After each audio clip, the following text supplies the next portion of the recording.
Fala, prevencionista, tudo bem? Devanira Lima, nestou muitos profissionais estão com medo de assinar o PPRA sem os riscos de acidente ergonômico. Isso faz sentido? Bom, primeiro vamos dar um passo atrás, que na verdade não existe esse medo de assinar. A pessoa tem que ter medo de elaborar. Elabora quem assina. A assinatura, ele é só o fim, né? Antes da assinatura tem toda uma elaboração. O fato é que o risco ergonômico, os fatores ergonômicos, na minha opinião, eles não ficam bem no PPRA. Não ficam bem. Porque o profissional que elabora o PPRA, normalmente é o técnico, é o engenheiro de segurança, ele não tem formação na área ergonômica. Então, sempre vai ficar, principalmente a parte ergonômica, vai ficar superficial.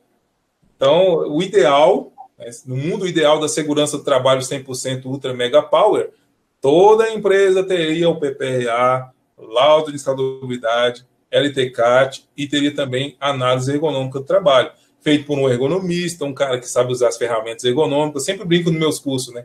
Você sabe usar Rula?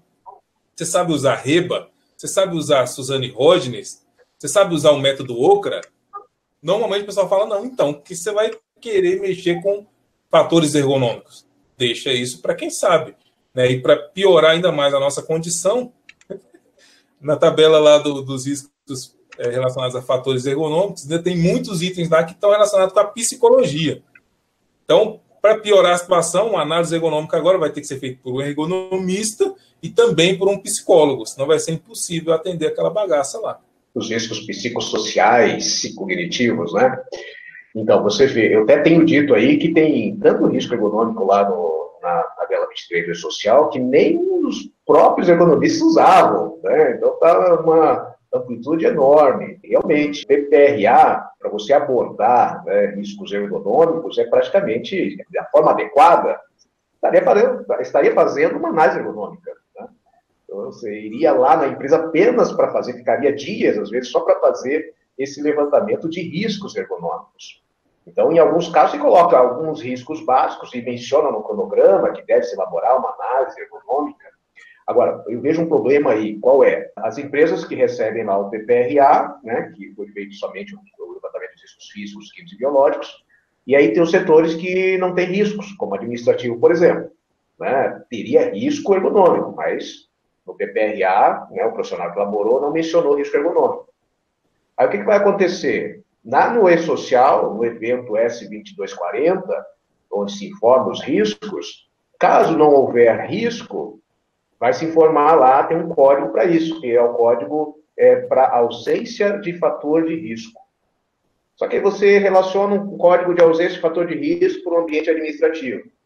Mas, nesse ambiente administrativo, há riscos ergonômicos. Deveria ter o quê? Uma análise ergonômica dos postos de trabalho, mas a empresa não tem. Né? E daí, como vai ficar a situação? Vai ter uma informação que não há riscos, mas o sistema, qual empresa ou qual atividade que não tem pelo menos um risco ergonômico? Né? Então, qual vai ser o comportamento do E-Social em relação a isso? Porque a maioria das pequenas empresas não tem análise ergonômica, até as grandes às vezes não têm atualizado, imagina as pequenas. E nos PPRAs que não constam esses agentes, vai ficar desprovido, vai constar, quem for alimentar lá o E-Social vai mencionar a ausência de fator de risco. O papel do PPRA não seria para análise de riscos físicos, químicos e biológicos? Por que o E-Social pede de acidente ergonômico? O E-Social pede muita coisa que não está no PPRA. Por exemplo, por que o E-Social pede a garantia de emprego?